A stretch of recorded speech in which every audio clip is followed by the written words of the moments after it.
정은지 씨한테 대체 무슨 일이 있었던 겁니까, 김묘성 기자님? 네, 이야기의 시작은 무려 4년 전으로 거슬러 올라갑니다. 2020년 3월입니다. 정은지 씨에게 쪽지 하나가 도착을 하는데요. 쪽지 내용은 이렇습니다. 저를 당신의 집사로, 반려자로 받아주시겠습니까?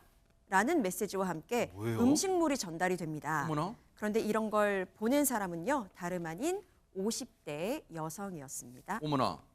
아니 100번 양보했어요, 최지만 교수님. 예. 팬이면 이 좋아하는 가수분에게 마음을 뭐 이렇게 선물을 앞에 이게 배달 줄 수는 있겠지만 이 메시지가 받는 정은지 씨 입장에서는 오싹할 수 있을 것 같아요, 지금. 갑자기 집사로 받아달라? 어머나. 그거 이상하잖아요. 반려자? 네. 아, 그 반려자는 말도 안 되는 어머나. 거고 이런 행동을 하니까 얼마나 놀랬겠어요, 정은지 네. 씨 입장에서. 근데도 정은지 씨가 몇 번은 얘기로 하려고 했던 것 같아요. 근데 이분이 한 행동 이건뿐만 아니에요. 어머나. 다른 행동 제가 소개해드릴까요? 네.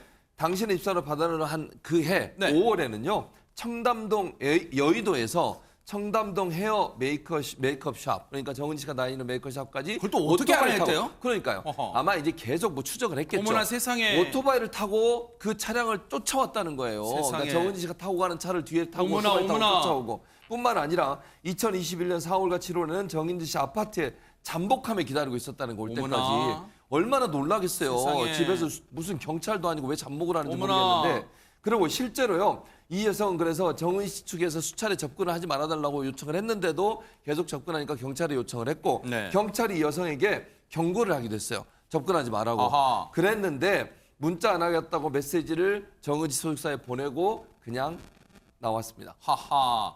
다시는 문자를 안 보내겠다. 이렇게 했다는데 근데 보세요, 최명 원장님.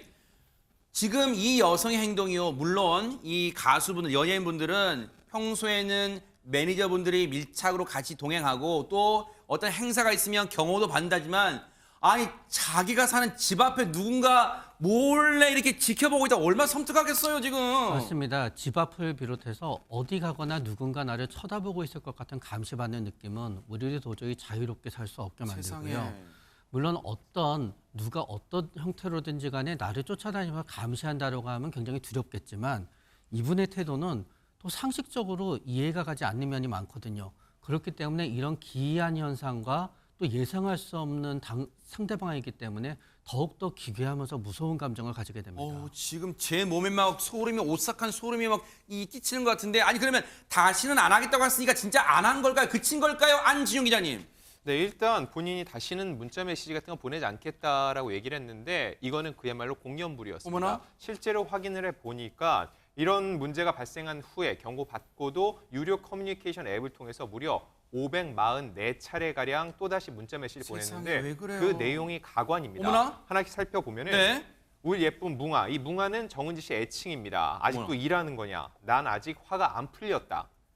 내가 그렇게 위협적인가? 내가 그렇게 존중받지 못할 사람인가? 생각하니 열이 받는다. 내가 얼마나 사랑하는지 알지라는 말뿐만 아니라 방금 어머나. 지금 보시는 것처럼 저렇게 혹시나 고소한 거야? 왜 이제 문자밖에 안 보내는데 문자 보내는 거 마치 문제가 없는 것처럼 얘기를 하는데 어머나. 그 어디에서도 반성의 기미를 볼 수가 없죠. 네. 결국 이 유료 커뮤니케이션 앱 같은 경우는 다른 팬들과도 소통하는 창구인데 정은지 씨가 피해가 거듭되니까 닫을 수밖에 없었고요. 네. 예전에는 악법도 법이라고 해서 이런 악성 팬도 팬이다 해서 오히려 보듬는 게 맞다는 생각이 있었는데 요즘은 그렇지 않습니다. 아하. 진성 팬들은 이런 팬들이 같이 범죄에 묶이는 것조차 싫어하거든요. 네. 그러다 보니까 소속사도 단호하게 대처를 하고 있는데 정은지 씨 역시 이렇게 본인 마음과 기분만 우선인 사람은 나도 존중해 줄 수 없을 것 같다라고 얘기를 남기고 스토커를 향해 다시 한번 강하게 경고했습니다. 정은지 씨의 그 결심대로 이 여성, 이 못된 여성 가만 놔두면 안 될 것 같아요, 허준 변호사님. 네, 결국 처벌은 받았습니다. 아하. 이 스토킹 처벌법 위반 혐의로 재판에 넘겨져서요. 네.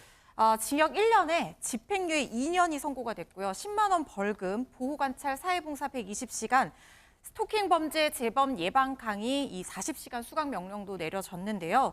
재판부에서 이 피고인이 보낸 어떤 응원이라든가 관심, 애정이 팬으로서 보내는 어떤 그런 정도를 상식적인 수준을 넘어섰고 네. 설령 정은지 씨가 뭐 유료 메신저 앱, SNS 이런 데 가입했다고 하더라도 이게 이런 형태의 접근을 허락하는 거라고 볼 수는 없다. 너무나 큰 고통과 불안, 두려움을 겪은 것으로 보임에도 불구하고 네. 범행을 부인하고 반성하는 것도 보이지 않는다라고 이유를 밝혔는데요. 네.